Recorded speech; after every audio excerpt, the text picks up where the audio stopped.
Me dê um show do Wesley Safadão, eu quero festa, eu quero um São João maior. Mas a cidade não tem dinheiro para aquilo.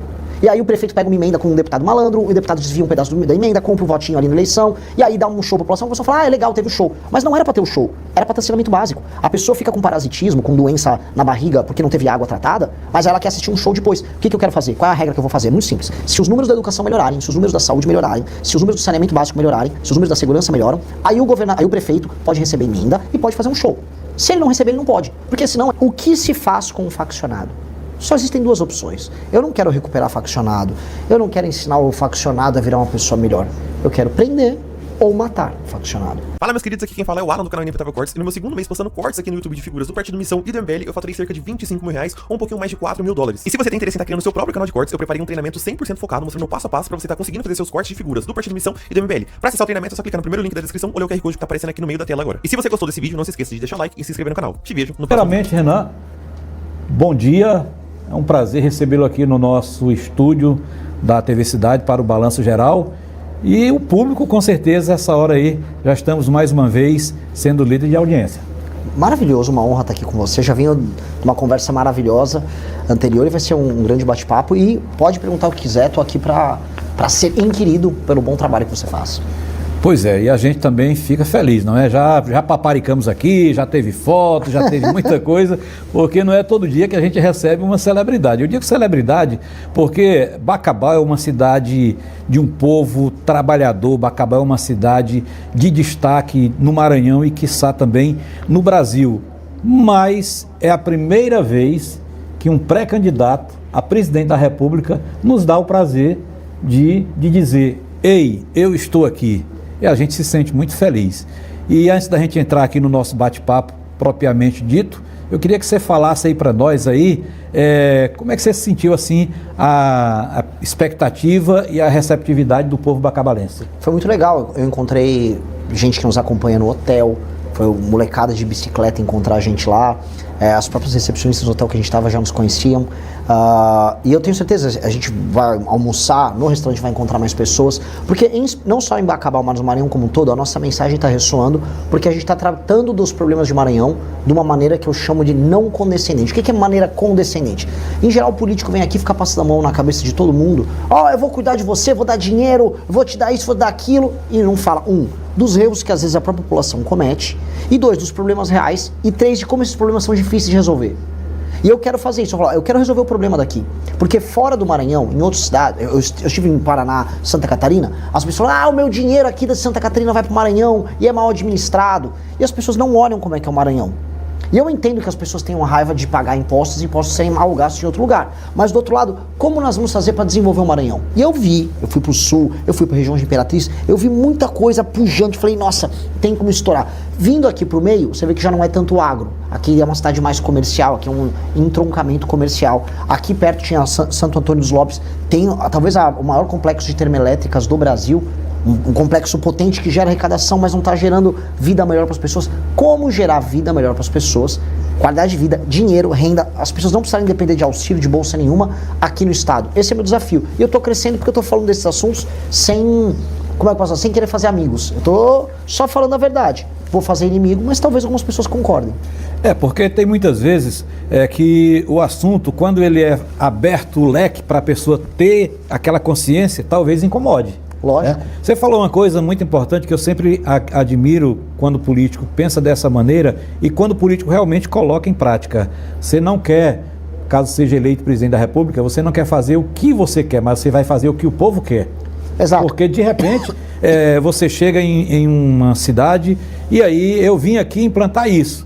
Mas como é que você vai implantar isso se você não ouvir o povo daquele estado? Mas aí eu vou também fazer uma provocação. Às vezes o povo quer o errado. Uma das coisas que nós precisamos fazer é o que é bom para o povo. O povo em geral sabe o que é reconhecer o que é bom para ele, mas às vezes o povo não entende o que é necessário ser feito. Eu vou dar um exemplo. Eu estou falando muito em juntar municípios, fundir municípios. Uma das melhores maneiras que a gente tem para resolver o problema do político ladrão, que administra o dinheiro da cidade e faz as pessoas ficarem pobres, é diminuir o número de prefeitos, juntar os municípios, transformar um município maior, tipo, junto 5, 6 municípios, faça um município de 50, 60, 70 mil habitantes, com um prefeito só, e estabelecer indicadores. E aí, às vezes, a população vai pedir, que os políticos sabem, eles são espertos, me dê um show do Wesley Safadão, eu quero festa, eu quero um São João maior. Mas a cidade não tem dinheiro para aquilo. E aí o prefeito pega uma emenda com um deputado malandro, o deputado desvia um pedaço da emenda, compra um votinho ali na eleição, e aí dá um show pra população, a população fala, é legal, teve o show. Mas não era para ter o show, era para ter saneamento básico. A pessoa fica com parasitismo, com doença na barriga porque não teve água tratada, mas ela quer assistir um show depois. O que eu quero fazer? Qual é a regra que eu vou fazer? É muito simples. Se os números da educação melhorarem, se os números da saúde melhorarem, se os números do saneamento básico melhorarem, se os números da segurança melhoram, aí o prefeito pode receber emenda e pode fazer um show. Se ele não receber, ele não pode. Porque senão ele fica enganando as pessoas. E as pessoas de boa vontade caem na enganação. Então, às vezes eu vou falar o que a pessoa também não quer ouvir. Porque também é um ato de coragem. A gente tem que fazer pelo povo. Mas às vezes o povo é enganado. Então eu preciso falar a verdade, às vezes, que o povo não quer ouvir. E estou falando. O que estou fazendo é, eu vou vir aqui e vou falar para você e é isso. Exatamente. Você falou uma coisa aí que o povo muitas vezes é que quer o errado. Sim. O povo muitas vezes é que quer o errado. Aqui no Maranhão nós tivemos, nesse período de Carnaval, São João, muitas cidades que a gente vê que população pobre, o município arrecada menos do que uma super banda vai ganhar. A justiça determina, não vai ter show de fulano de tal devido ao pagamento de estar atrasado, do funcionarismo e tudo mais. O povo entrou, foi nas ruas, resumindo, teve o show. E aí? O povo está errado. O povo está errado. O povo está errado. Então, são 2 pesos, 2 medidas. Você vai encontrar grandes desafios para fazer a coisa correta. Exato. E dói fazer o certo. Porque dói porque às vezes as pessoas fazem o errado e querem fazer o errado. Eu preciso avisar as pessoas que estão nos assistindo, olha, se o seu município não está te dando segurança, educação, não está te dando uma rua bem feita, a estrada para sair do seu município está toda esburacada, o dinheiro tem que ir para lá. E não para fazer um show da MC Melody, do Wesley Safadão, do Natanzinho. O político está fazendo aquele show porque ele quer comprar o seu voto e te enganar. E eu não quero isso. Eu quero que o dinheiro vá para a coisa certa e vou fiscalizar. É isso. Minha função como presidente tem que ser essa. Senão a gente nunca vai tirar as pessoas da pobreza. Não existe coisa melhor do que você ter dinheiro, você ser dono da tua casa, ter teu emprego, teu negócio. É coisa melhor. Você ficar independente. Hoje as pessoas ficam dependentes. É o emprego na prefeitura, que o prefeito manda no emprego da pessoa. Isso acontece em muitas cidades. Uma bolsa, um auxílio. Eu não quero que as pessoas vivam assim. As pessoas precisam ter a grana delas. A gente precisa ajudar isso a acontecer. Essa questão de programas sociais, onde o povo se acostuma a receber aquele valor para se manter, é muito complicado porque afeta principalmente na falta de mão de obra. As pessoas se acostumam porque tem aquele valor mensalmente, preferem o pão e a água e aí não vão trabalhar. Isso tem o lado bom, entre aspas, para a pessoa que está recebendo aquilo, mas o lado ruim porque repercute negativamente. Não, vou te dar um exemplo. Ótimo que você trouxe isso. Pensa assim. Para um cara estar recebendo Bolsa Família e não querer trabalhar, imagina um cara de 25 anos, um cabra saudável. Tem alguém pagando isso. Sabe quem está pagando? Um cara, sei lá, aqui em Bacabal, que é um entregador de moto, um cara que é CLT e está pagando as contas dele. Tem alguém trabalhando para o outro não precisar trabalhar. Isso é muito injusto, porque o outro cara que está trabalhando paga um imposto alto, e hoje os impostos sobem, os produtos estão caros, então a pessoa que está trabalhando fica mais pobre, pro outro não precisa ficar lá trabalhando bonitão. E aí querem contratar às vezes CLT, o sujeito, não, eu vou perder meu Bolsa Família, me dá um bico, eu faço 2, 3 dias de bico. Isso é injusto. Aí eu vou escolher lado. Olha só, eu vim aqui perder votos, tá? Que político faz isso? Olhando para a câmera, se você é um homem de 25 anos e não quer trabalhar, quer só receber o Bolsa Família, eu vou chegar lá no CRAS e vou botar um formulário de frente de trabalho. Você vai fazer trabalho de tapar buraco, trabalho do governo federal, vamos tapar buraco, vamos arrumar a infraestrutura da cidade e vou pagar você. Senão eu vou cortar o Bolsa Família. Ou rala, ou rola. É isso, temos que trabalhar. Temos que trabalhar e precisa de muito trabalho. Então, aqui é um lugar de gente trabalhadora. Eu falo isso quando eu rodo lá no Sul. Cara, parem de falar as coisas que vocês não sabem às vezes do Nordeste. Lá tem gente trabalhadora que tá na informalidade, mas tá ralando. Tem muito agricultor. O problema é que surgiu aqui uma massa de pessoas malandra. E essa massa de pessoas malandra tá se apropriando primeiro do trabalhador do próprio Nordeste, no município dele, e depois do resto do Brasil. Eu vou resolver isso. Tá, com relação ainda para a gente poder passar, que tem muitos assuntos, as pessoas mandando aqui perguntas aqui, com relação aos programas sociais que a gente falou agora há pouco. Rapidamente, me responda aí. Esse programa, na sua opinião, caso seja eleito, ele deve ser mantido, ele deve ser reformulado ou ele pode ser substituído? Qual dos? Vamos falar nos programas sociais de um nível geral. Tá, no nível geral, vou dar um exemplo. Tanto no BPC quanto no Bolsa Família tem muita fraude. Tem que passar no pente fino para tirar fraude. Quem não está precisando do benefício, vai perder o benefício. Por exemplo, tem gente que pega o BPC, pega um laudo falso de autismo, tá na moda agora, todo mundo, eu tenho autismo, pega o laudo falso, aí pega um salário mínimo por mês, enquanto tem uma pessoa trabalhando para pagar isso, tá errado. Eu vou passar pente fino nisso. 2, cidades em que grande parte da população está no Bolsa Família, o governo federal tem que colocar junto com o município frente de trabalho. Estabelece frente de trabalho, aí a pessoa, vem trabalhar 4 vezes por semana, 3 vezes por semana, eu te pago um valor maior que o do Bolsa Família, aí você trabalha por hora junto com o governo. Vamos recapear essas ruas, vamos fazer um trabalho de instalação de poste elétrico, especialmente os homens, porque às vezes a mulher é casada, tem uma criança, aí tem que cuidar da criança em casa, mas e o homem de 25, 30 anos de idade que quer receber um Bolsa Família e às vezes faz um bico? Não, esse eu vou botar para trabalhar. Então essa reformulação haverá. Então, tem jeito, você observou aqui que o programa, o projeto e as ideias do nosso convidado, Renan, caso seja eleito presidente da República, tem jeito dos programas sociais continuarem, mas desde que cada um dentro da sua normalidade. Sim. Renan, acompanhei aqui alguma coisa e você falou uma frase que chamou muita atenção e, ao mesmo tempo, também causou preocupação. Prendeu, matou. Prendeu, matou. Tá? Eu vou lhe contar rapidamente o que aconteceu aqui no nosso município. Eu tenho que falar da minha realidade porque é o que nós vivemos, né? Uma mulher, ninguém sabe se ela é doente mental ou se foi para se aparecer, chegou na delegacia aqui de Bacabal e fez uma denúncia contra um cidadão, que o cidadão estaria ameaçando ela e isso, aquilo, outro. Resumindo, o cidadão passou 7 dias preso. E nós, como imprensa, porque nós que trabalhamos aqui, a gente já sabe quem é malandro, quem não é, até rapidamente daquele. Sim. E eu aqui da TV Record, os demais colegas, nós falamos que aquilo estava errado. Por que não fizeram uma investigação mais profunda para saber se o cara era culpado ou não era, tudo mais? Não, a vítima não quer ser reconhecida, que tem horror de ver o cara. Resumindo, o cara inocente, o cara ficou 7 dias preso, foi solto e depois a mulher veio simplesmente pedir desculpa. Prendeu, matou. E aí? Pois bem, o Prendeu, Matou surgiu como um grito. Eu estava fazendo um programa ao vivo e eu falei, havia sido assassinado lá em São Paulo um ciclista na frente de um parque. Foram lá, tiraram o celular da mão dele, deram 3 tiros no cara, mataram ele, caiu no meio do chão e eles foram embora com a moto, levaram o celular dele, mataram uma pessoa na maior uma banalidade. Eles eram faccionados. O que se faz com um faccionado? Só existem 2 opções. Eu não quero recuperar faccionado, eu não quero ensinar o faccionado a virar uma pessoa melhor. Eu quero prender ou matar o faccionado. Então, o caso que o senhor me listou aqui é um caso de uma injustiça. É uma denúncia, não estou falando para aparecer na rua prendendo e matando pessoas. Tudo tem o seu devido processo legal. Agora, a gente tem que enquadrar quem trabalha diariamente para tornar a nossa vida um inferno, tornar a vida dele um inferno. Então, como é que eu vou fazer? Como é que eu trabalho? Eu vou aumentar as penas para quem comete crime, e se a pessoa é membro de uma facção, e nós descobrimos que ele é membro de uma facção, ele só tem 2 destinos. Ou ficar 40, 50, 60 anos, ou prisão perpétua se for um líder da facção, ou morrer. Morrer como? Se ele foi trocar tiro com a polícia tem dever de eliminar ele. 2, 3, 4 tiros no peito. É isso que tem que fazer com esse cara. Não existe outra conversa.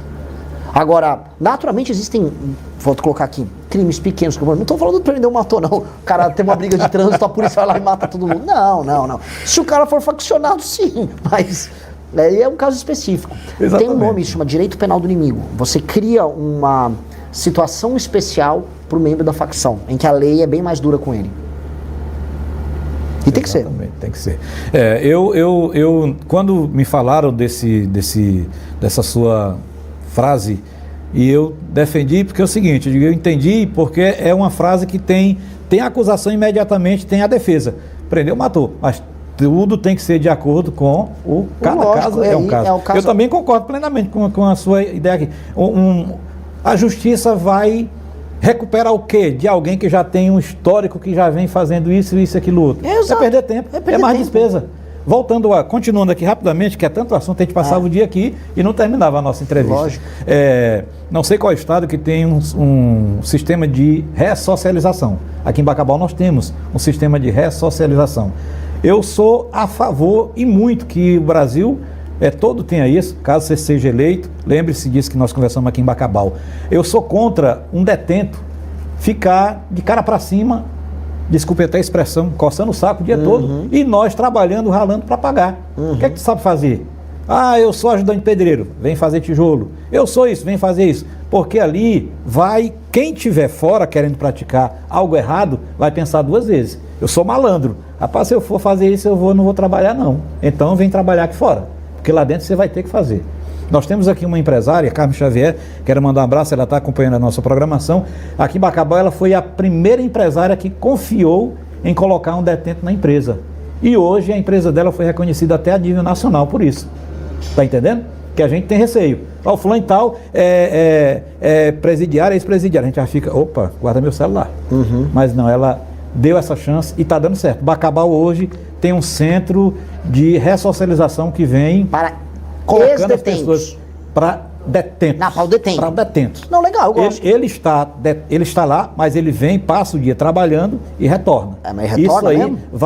Retorna. E vai diminuindo mas para crimes de Não. Aí tem todo um estudo, perfil da pessoa, porque também você não vai botar qualquer um. É isso que eu ia falar. Para mim, um criminoso violento de periculosidade, membro de facção, ele tem que, na verdade, trabalhar dentro da cadeia, tem que ter um espaço para trabalhar. Aí cada caso é um caso, por isso que eu estou te falando. Agora, caso haja um centro de ressocialização, porque você sabe, malandro é malandro, certo? Então, no momento que ele souber que naquele local ali, ele vai ter que trabalhar, ele vai pensar duas vezes. Sim. É tipo, como você falou, prendeu, matou. O cara vai pensar, pai, Deus me defenda. Não, vou ter que trabalhar, vai ficar maluco. Pois é. O vagabundo, e você falou uma coisa que é muito boa. O vagabundo, antes de tudo, tem que ter medo. A coisa que mais convence um vagabundo a não cometer um crime é medo de ser pego, e caso ele seja pego, ele tenha que ficar trabalhando na cadeia e ficar muito tempo lá na cadeia.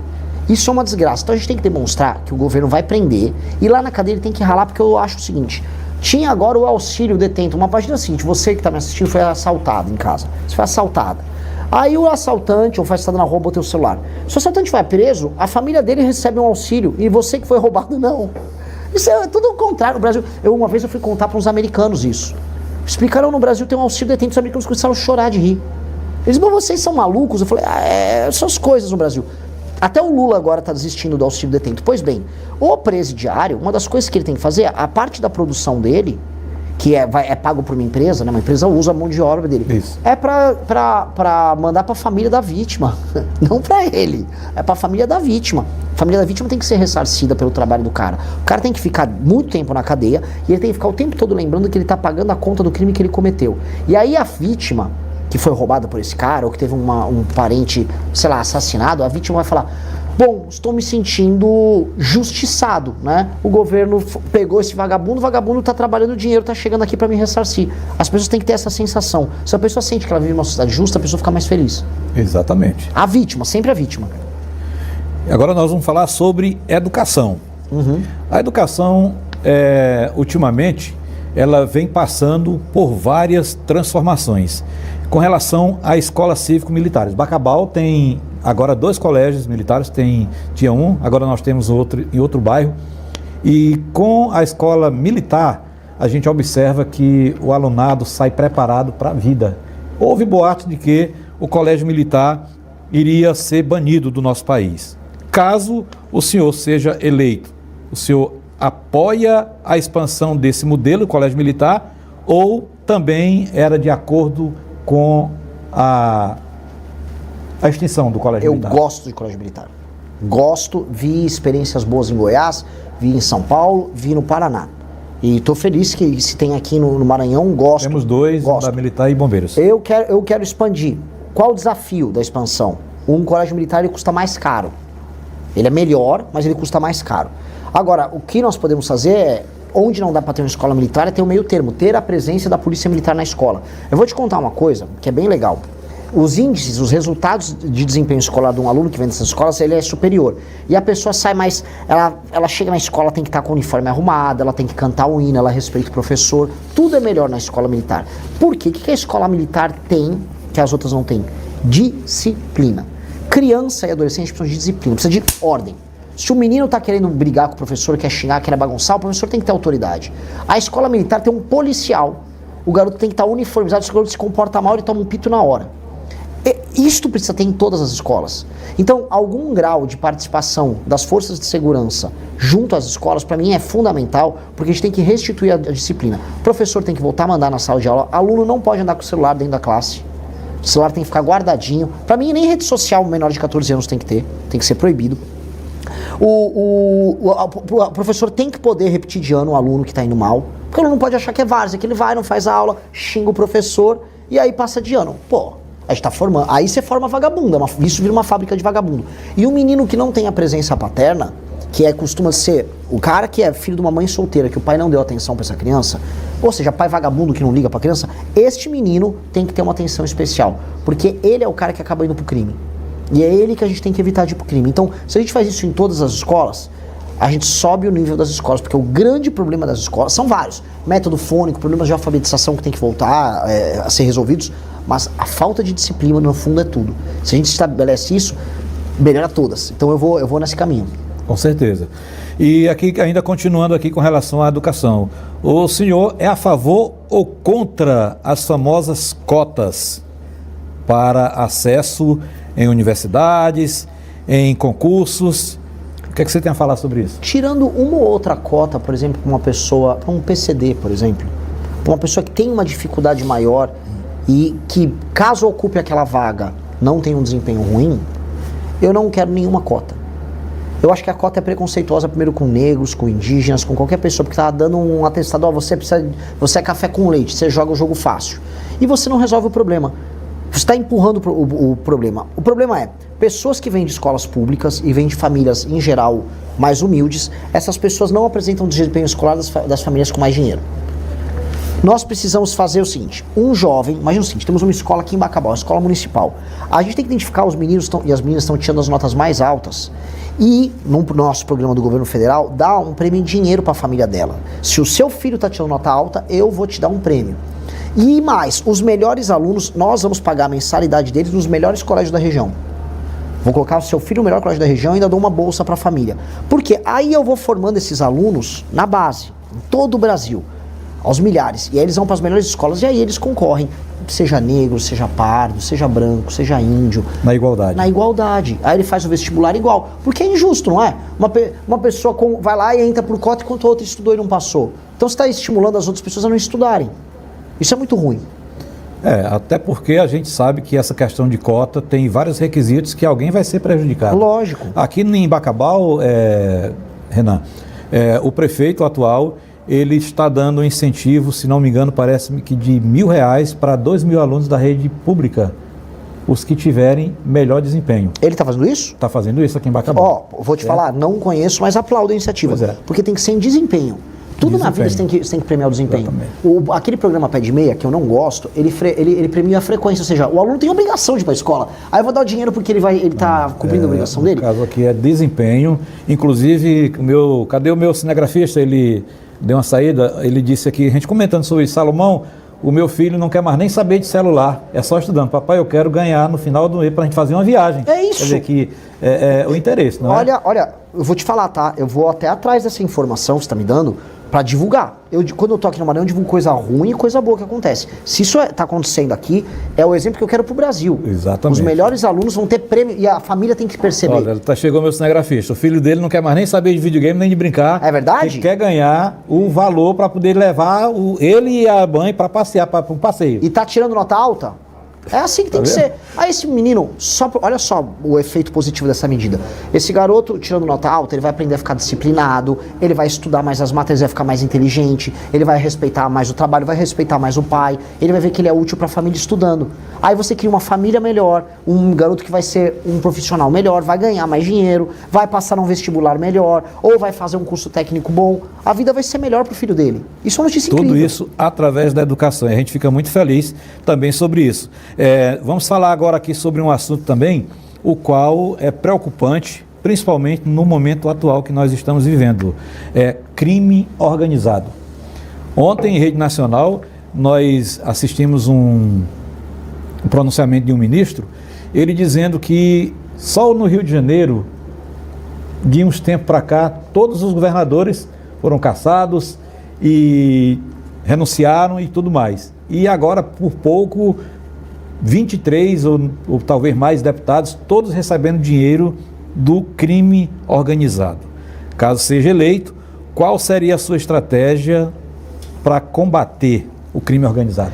São muitas, porque o crime organizado atua de várias formas. Ele pode ocupar um território, tipo, ele toma uma cidade, toma um bairro, toma uma favela, ou ele pode, por exemplo, ir, como acontece no Rio de Janeiro, e se apropriar do parlamento, compra os deputados, compra o governador, compra juízes, isso acontece, compra secretários, ministros.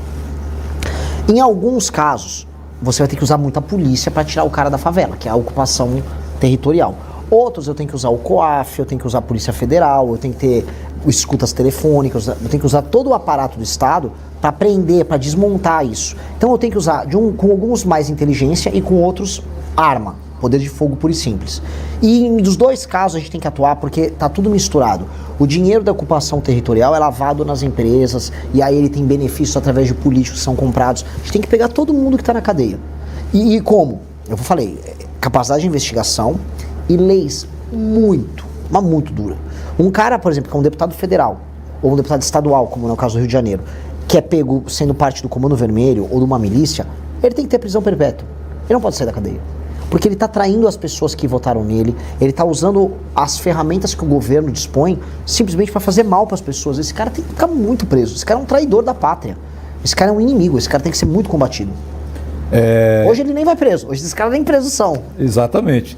Então são coisas que vai ter que cortar na carne. E vai... Mas eu quero essa guerra.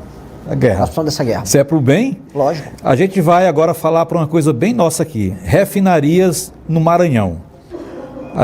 Eu vi através do meu amigo Jeff, fiquei curioso e fui conhecer um pouco mais aqui, você falando sobre o potencial que o Maranhão tem com relação a refinarias, com relação a muitas coisas.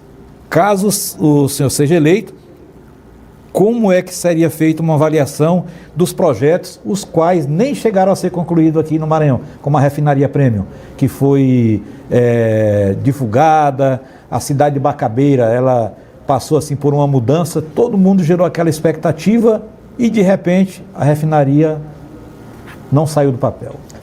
Cara, o que mais a gente tem aqui no Brasil são obras que são anunciadas, são comemoradas e se tornam elefantes brancos largados. Eu visitei um exemplo contrário, que foi lá perto de Balsas, que era uma refinaria de biocombustível. Eles pegavam o milho da produção local e transformavam ali mesmo em etanol e exportavam pelo Porto de Itaqui. Esse vídeo aí que tá aparecendo na tela. Qual é a sacada disso? Você está pegando o grão, porque se eu produzo o grão numa fazenda, um milho, e eu vendo só o milho puro, não tem muito valor. Agora, quando eu transformo em combustível, vale muito mais. E quando eu exporto, vale muito mais. Aí sobra muito mais dinheiro aqui para o país, aqui para o estado do Maranhão. E para as pessoas, você vai ter gente trabalhando na refinaria, engenheiro químico, um garoto fez um curso técnico no Senai, está operando uma máquina, depois ele vira o chefe do setor. Ou seja, todo mundo ganha dinheiro e o lugar fica melhor. Na região toda do Mato Piba, mas isso inclui aqui o Maranhão também, tem que ter muita usina disso. Especialmente nessa parte do centro-sul do estado. No meio do estado, e também no norte, onde tem muita incidência solar e aí onde bate vento também, temos que botar usina eólica e usina solar, energia eólica solar de monte, e fazer o grid, os investimentos em infraestrutura para conectar a energia ali e você tem um lugar produtor de muita energia. Aqui é um estado que ele foi abençoado pelo sol, o sol bate muito, e temos que usar isso a favor do Maranhão, igual o Rio Grande do Norte está fazendo, igual o Ceará está fazendo. E aí você transforma aqui um lugar capaz de receber, e isso aconteceu no Ceará agora, data center. Cara, o mundo todo vai precisar ir para os lugares onde tem energia barata. Dá para trazer data center para cá, igual foi para o Ceará. Vamos trazer data center, vamos trazer emprego de qualidade, vamos pegar a base de Alcântara, que é uma base super privilegiada para fazer lançamentos espaciais, e vamos fazer um polo de tecnologia aí. Eu mesmo vou pegar, virando o presidente da República, vou pegar um avião, vou lá encontrar o Elon Musk, falei, vem para cá, Elon Musk, vamos investir na base de Alcântara, vamos fazer peça de foguete da SpaceX aqui no Maranhão. Imagina os empregos que viriam. Seria maravilhoso, então a gente tem que ter essa ambição. Você viu só, a gente só tem de falar aqui, ó, refinarias, aumento da capacidade produtiva, energia barata, a gente já está falando de coisas de primeiro mundo aqui no estado. Exatamente. Dá pra gente fazer o estado avançar. Basta querer, eu acredito que o Brasil tem jeito, basta querer. De refinaria está bem perto aí dos combustíveis. Você que está rodando aí o Brasil inteiro, dá para explicar para a gente aqui por que esses preços continuam altos? o Brasil depende de diesel e de gasolina também, em geral, feitos em refinarias que não estão no Brasil e feitos de petróleo. Petróleo, para quem está nos assistindo, petróleo ele é um commodity, ele é um produto que é vendido no mundo todo. Os maiores produtores estão no Oriente Médio, onde tem ali o Irã, onde tem o Iraque, onde tem basicamente lugares em crise, em guerra, onde tem a própria Arábia Saudita. Na Rússia, que está em guerra com a Ucrânia. Tem os próprios Estados Unidos, tem a Venezuela. O que todos esses lugares têm em comum? Tá todo mundo em guerra, tá todo mundo brigando. Como esses lugares estão em guerra, o petróleo, né, começa a ser regulado e aí você começa a ter crise internacional no preço, o preço aumenta. Aí impacta aqui no Brasil.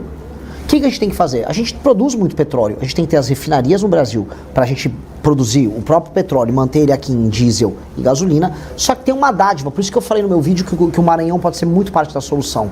É o biocombustível. Hoje dá para fazer etanol de milho, dá para fazer etanol de cana, dá para fazer biodiesel de cana. A gente tem que ter biodiesel sendo feito por aqui, que aí a gente usa isso para baixar o preço do combustível. E aí o Brasil fica autossuficiente. Isso tem que ser uma meta dos próximos presidentes. E que meta, não é? Porque o desafio muito grande, a gente observa aí que mesmo com a guerra, a gente aqui acompanhando apenas através do noticiário, mas nós somos atingidos quase que diariamente. Até o pequeno produtor, até o pequeno comerciante que ele quer aumentar alguma coisa, ele já é por causa da guerra. Nós não temos nada a ver com a guerra, mas ao mesmo tempo a gente está dentro da guerra indiretamente. E outra guerra que estamos tratando, Renan, é sobre a vulnerabilidade do INSS. Você sendo eleito presidente, que medidas adotaria sobre tudo isso que está acontecendo? Olha, o escândalo do INSS, ele começou já há mais de 10 anos e ele acelerou muito agora no governo atual do Lula. É um escândalo bizarro. Tem, né, o Everton Rocha aqui do Maranhão envolvido. Teve muita gente envolvida. É um escândalo, assim, dos mais horríveis que tem, porque ele se baseava em enganar os velhinhos, fingia que dava um crédito para a pessoa, gerava uma dívida que era descontada mensalmente na aposentadoria da pessoa. E a pessoa às vezes nem percebia, só sentia que estava mais pobre no fim do mês. Então, eu volto a colocar o que eu falei no começo. Aumento de penas. A gente precisa aumentar muito as penas para os envolvidos. 2, o COAF e a Polícia Federal têm que atuar de maneira independente, porque aí eles conseguem pegar esses esquemas. E 3, a ideia do crédito consignado, infelizmente no Brasil, vai precisar de alguma regulação, porque tem muito velhinho sendo enganado. Liga uma pessoa oferecendo crédito consignado, as pessoas já devem ter visto isso em casa. Alguém que está nos assistindo já deve ter visto. Liga lá, fala, você quer 10 mil reais na conta agora? A pessoa, quero, quem não quer? Não, fica tranquilo, é só vou te mandar um formulário. Clica aí, aí a pessoa clica, aí ela contrai uma dívida com juros altíssimos. Eu vou dar uma dica para quem está nos vendo. Crédito consignado não tem risco para a pessoa que dá o crédito. Ou seja, a empresa que te liga, o dinheiro que ela vai receber da aposentadoria é o dinheiro certo, que o governo que está pagando vai pingar. Então ele nem devia te cobrar juros, não tem risco. Você cobra os juros mediante o risco, ou o juros tinha que ser bem pequenininho. Eles não cobram, eles cobram juros de agiota para um dinheiro que não tem risco. Então é maldade pura e simples. Então, infelizmente, isso precisa ser regulado porque eles estão enganando. Você imagina uma agricultora aqui no interior do Maranhão, uma senhora que está na casa dela, tem agora um celularzinho, aí recebe ali uma ligação. Vem, vou te dar 10 mil aqui, você vai poder comprar uma geladeira, vai comprar não sei o que. Ela, eu quero. Ela nem viu e assinou. Isso tem que ser impedido.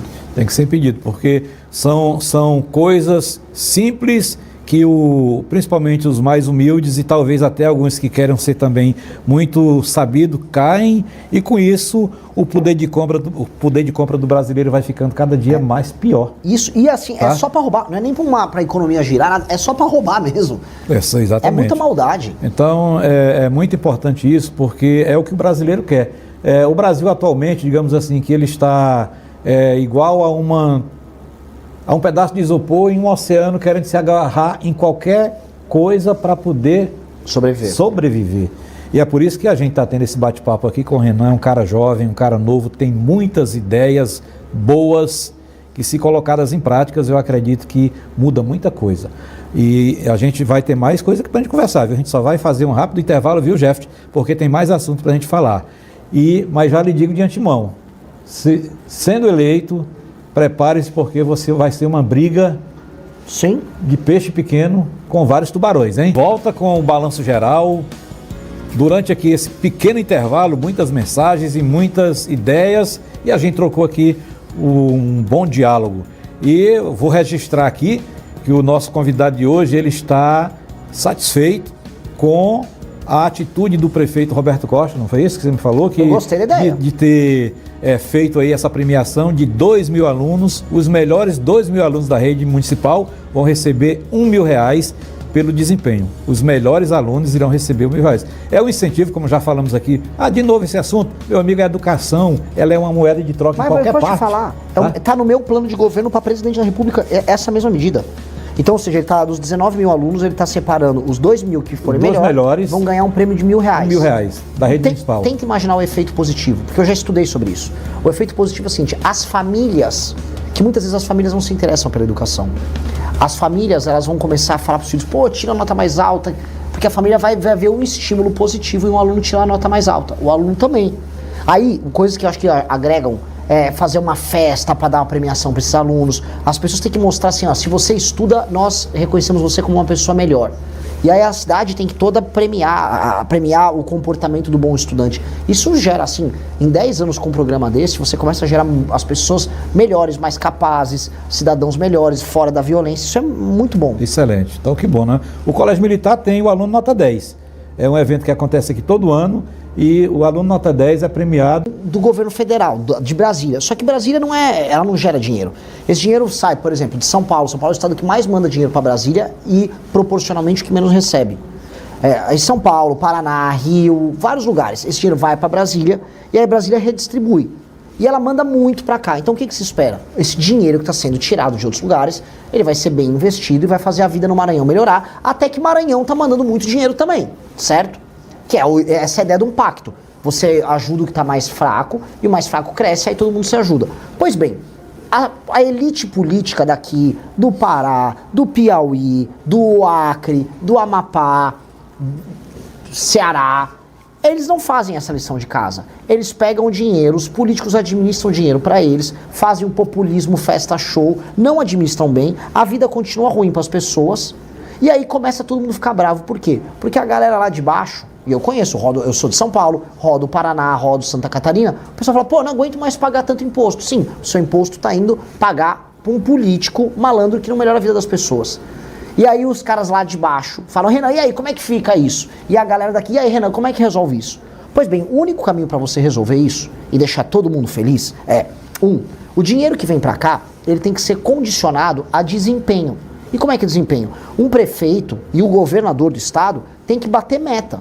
Por exemplo, o Maranhão, você tem ainda 15% de analfabetismo. E aí um governador continua recebendo dinheiro para investir em educação e você tem 15% de analfabetismo? Poxa, isso é injusto. Então, assim, tem que ter uma política de metas, tem que reduzir isso para 1%, para 0%. Olha, os números, o Maranhão é um estado que tem 30 homicídios a cada 100 mil habitantes. É uma das piores médias do Brasil, tá no ranking, no top 10. Pô, paga-se mais para um policial aqui no Maranhão do que se paga para um policial em São Paulo, de verdade. Sendo que o custo de vida em São Paulo é maior do que o Maranhão. E o cara a Secretaria de Segurança Pública não está dando resultado nisso? Paga-se mais para um professor no Maranhão do que para um professor em São Paulo quando ele entra. Agora os desempenhos educacionais aqui estão pior do que de São Paulo? Tem que resolver isso, porque não está usando mal o dinheiro. Então nós temos que botar metas, que é isso que eu quero fazer, que se cumpre a meta, aí o governador pode se reeleger, o prefeito pode se reeleger. Agora se não cumpre meta, não pode se reeleger, porque o dinheiro está chegando. E aí não está fazendo nada? E aí outra coisa que tem que ser meta também. Aqui no Maranhão, caso as pessoas que estão assistindo não saibam, o ICMS é talvez o mais alto do Brasil. Se não for o mais alto, um dos mais altos do Brasil. Ou seja, se alguém quer abrir uma empresa aqui no Maranhão, é muito mais caro, muito mais difícil do que abrir uma em São Paulo. Ou seja, além do governador, dos governadores, dos políticos da região não fazerem a lição de casa com o dinheiro que vem de lá, eles não ajudam nem o cara a montar uma empresa aqui no Maranhão. Então, pô, aí não dá, né? Então a gente vai ter que arrumar as contas públicas para você cobrar menos impostos aqui e aí você tem que atrair empresas para cá. E as empresas têm que faturar, gerar empregos, aí gera impostos aqui e aí depende menos do dinheiro, cada vez menos. E ao mesmo tempo, boas políticas aqui têm que ser premiadas. Eu vou dar um exemplo, não conheço o prefeito aqui, então não posso falar nem bem nem mal. Já uma vez eu dei uma castanhada dele lá no negócio de um jogo do Palmeiras e do Flamengo. Mas, do jogo, se esse prefeito entregar números de educação melhores, porque essa política que ele está aplicando funcionou, ele tem que receber um prêmio por isso. Ele tem que ser premiado. Então, bons prefeitos têm que ser premiados e maus prefeitos têm que ser punidos. Porque o dinheiro que está vindo ainda é o dinheiro que está vindo de outros lugares. E é isso que eu proponho. Você vai pegando e gerando desenvolvimento, e aí ele depende menos do dinheiro que vem de fora, porque vocês aqui estão gerando dinheiro. E é bom você gerar dinheiro aqui. Sabe por quê? Lugar que gera dinheiro e que paga imposto é o lugar que a população fica rica. É por isso que lá para o sul, São Paulo, Santa Catarina, a renda das pessoas é mais alta. Porque elas estão ganhando dinheiro, aí você cobra o imposto delas. Aqui as pessoas não estão gerando renda, então as pessoas estão pobres. Eu quero mudar isso. Mas com relação a isso, Bacabal, no caso, recebe X do governo federal. As cidades que vêm buscar o serviço aqui em Bacabal, elas recebem também. Não seria a hora desses municípios, o qual Bacabal administra, também fazerem parte tanto do prejuízo como também da renda que Bacabal recebe? Porque Bacabal recebe X, não sei quanto recebe. Mas nós temos que ver que as cidades que circulam aqui, todas vêm buscar aqui o de Bacabal. E, no entanto, as cidades também estão recebendo alguma coisa do governo federal. Eu acredito que tem que ter o contraponto para que a coisa possa se encaixar. Isso é uma reclamação recorrente em vários lugares. Ou seja, você vai acabar uma cidade polo e aí ela vai ter, vamos dizer, na parte do sul, a parte de segunda e terceira complexidade aqui e as outras cidades usam ao redor. Em todos os casos, se eu pegar os índices de desenvolvimento humano e a questão de recursos dessas cidades todas dependem no fundo de repasses, incluindo Bacabal. Bacabal sofre um pouco mais porque ela tem que fornecer isso para os outros. E aí Bacabal tem que receber proporcionalmente mais recursos para administrar, por exemplo, um hospital, uma policlínicas que vai ser usada por toda a região. O sistema SUS tem que pagar isso. Se está sendo jogada a conta só no colo de Bacabal, disso, aí é errado o orçamento de Bacabal. Mas o desafio que eu estou colocando para todo mundo é Bacabal e todos esses municípios têm que gerar mais receita. Porque por enquanto o Maranhão está muito para trás do resto do Brasil, porque não estão gerando receita. E gerar receita nós temos que ter atividade produtiva, as pessoas gerarem grana, porque aí isso vai pagar tudo. E aí uma cidade não vai ficar brigando com o Bacabal, eles vão ficar querendo levar a coisa para a cidade deles. Exatamente, entendeu? Não ficar na dependência. Lógico, não pode ser. Não ficar na dependência. Renan, estão me dizendo ali que o tempo está quase chegando aqui, quando nós vamos ficar aqui mais alguns minutinhos. Antes da gente encerrar, eu queria falar, é muita coisa para fazer pelo Brasil, é muita coisa para mudar pelo Brasil. Você sendo eleito, 4 anos, dá para fazer tudo isso? O principal dá. Destruir o crime organizado no Brasil, mudar as leis penais para que bandidos fiquem presos pro resto da vida dele, que gente que te assalte, gente que rouba a tua casa, sofra bastante. Isso dá para mudar. Para acabar com facção, dá para acabar. Para fazer o que você não precisa ter muro na tua casa, dá para acabar. Dá para fazer uma reforma fiscal no Brasil que diminua juros para você poder comprar os produtos mais baratos, que consiga começar a diminuir o imposto também para você comprar as coisas mais baratas. Dá para fazer isso, dá para isso gerar emprego e dá para fazer essa reforma que eu estou falando, que eu chamo de reforma administrativa dos municípios, que vai fazer com que todos os serviços públicos de saúde, educação melhorem muito. E aí a pessoa, no final desses 4 anos do meu governo, já comece a ver, opa, tá começando a ficar bom. Eu acho que isso dá. Não dá para resolver todos os problemas do Brasil, eu estaria mentindo. Eu vou fazer o seguinte, o Brasil é como se fosse um doente. É um doente que está no hospital. Eu vou dar os remédios certos e em 4 anos o doente já sai do hospital. Voltou a andar, está encontrando a família. Eu não estou prometendo que ele vai disputar uma maratona, porque vai demorar um pouquinho mais. Mas se fizer o que eu estou falando e o plano que o meu partido tem, em 30 anos o Brasil é um dos 5 maiores países do mundo. Um dos 5 países mais importantes do mundo, junto com Rússia, Estados Unidos, China e Índia. São os 5 que vão mandar no mundo, e um deles terá o Brasil. É só tocar esse plano. Agora vamos por aqui rapidamente um bate-bola, respostas pequenas e rápidas, né? Fake news. Eu sou contra, mas existe, né? Muito. Já fui vítima. Judiciário e política. Uma vergonha. Alexandre de Moraes. Outra vergonha. STF e suas decisões. Outra vergonhíssima. Trabalho escala 6x1. Acho ruim, mas tem que mudar toda a CLT. Segurança na maioridade penal. Reduzir a maioridade penal. Se foi homem com 12 anos de idade para cometer um crime hediondo, vai ser homem para ficar em cana. Armas. Acho que a pessoa tem o direito a ter arma em casa para se proteger e o agricultor para proteger a sua propriedade. Você é contra ou a favor da reeleição?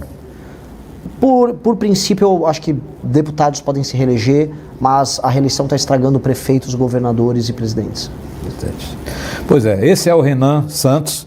Quero agradecer aqui, estou recebendo aqui mensagens que lá em Vitorino Freire, muita gente assistindo aqui a nossa programação. Quero mandar um abraço para o meu filho, que é policial. Foi promovido recentemente para sargento, disse que está acompanhando lá em Vitorino Freire, gostou muito da sua presença e também da nossa apresentação. E é claro, né, o pai ele tinha que dizer que estava bom, né?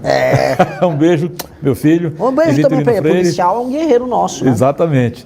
E nesse momento estamos sendo assistidos no terminal rodoviário, em um telão gigante. Estamos sendo assistidos lá no SAMU, Pronto-Socorro Municipal, lá na UPA e em vários pontos, mercado da Vila São João também. Quer dizer que muita gente acompanhando e é isso que o Brasil quer. Novas ideias, novos projetos, novos políticos, novos pensamentos. E a TV Cidade lhe apoia, está aqui de braços abertos para todo tipo de informação. E agora fique à vontade aí para as suas considerações finais. Olha, eu primeiro te agradeço demais a oportunidade. Uma entrevista assim, passou por praticamente todos os temas. Aprendi, estou muito feliz com o que me contou aqui da cidade, que eu vou atrás. Isso aqui eu quero ver, é uma proposta que eu tenho sendo feita por alguém e eu quero ver os resultados. Estou muito feliz de ver isso. Meu recado para todos é: sonhem que o seu país pode ser melhor. Você não precisa ser dependente de auxílio, de bolsa pro resto da tua vida. Você não vai precisar achar que você vai precisar se mudar para outro estado para tentar um dia arrumar um emprego, procurar uma oportunidade melhor. Você não tem que se esconder do bandido, não tem que andar na rua com medo do seu celular ser roubado, hoje entrar na tua casa ou roubarem tua moto. Você pode viver num país sério, num município sério, num estado sério. Basta a gente ter as ideias certas na cabeça. As ideias certas são ideias que impõem lei e ordem, que matem vagabundo, que façam o seu imposto ficar barato, que façam os seus produtos ficarem baratos, que façam você ter trabalho e que façam você confiar mais nas pessoas ao teu redor, e nós queremos construir isso. É apenas esse meu recado. Agora, o que era para ter começado com isso, nós vamos finalizar. Rapidamente, quem é o Renan? Renan é um cara de 42 anos, nascido em São Paulo, filho de uma família de classe média num bairro operário lá de São Paulo, o bairro da Moca. É um cara que sonha em viver no seu país, não como um país apenas que existe no mundo largado, mas um país que será ouvido pelas maiores nações do mundo. Um país que é respeitado pelos Estados Unidos, respeitado pela China, um país que você vai poder cruzar ele de avião, de carro, de ferrovia, você vai poder escoar seus produtos, que você vai comprar a tua casa, você vai poder comprar as coisas que você quer de maneira feliz e altiva, sem depender do governante cuidar de você, porque não existe governante cuidando de você. Você tem que ser capaz de cuidar de você e se emancipar igual o Brasil precisa se emancipar. Eu sou o cara que sonha em fazer isso. Tá? Eu estou dedicando minha vida a isso, sou presidente de um partido político, mais jovem presidente hoje de partido político do Brasil, e eu vou tornar o Brasil esse país, querendo ou não, enfrentando todos os poderosos que seja. Esse é o Renan Santos, e o Renan Santos gosta de brigar. É isso. Obrigado, hein? Gostou do vídeo? Então não esqueça, para ver mais vídeos como esse, se inscreva no canal Missão Nova Geração e acompanhe de perto a missão que pode mudar a política brasileira.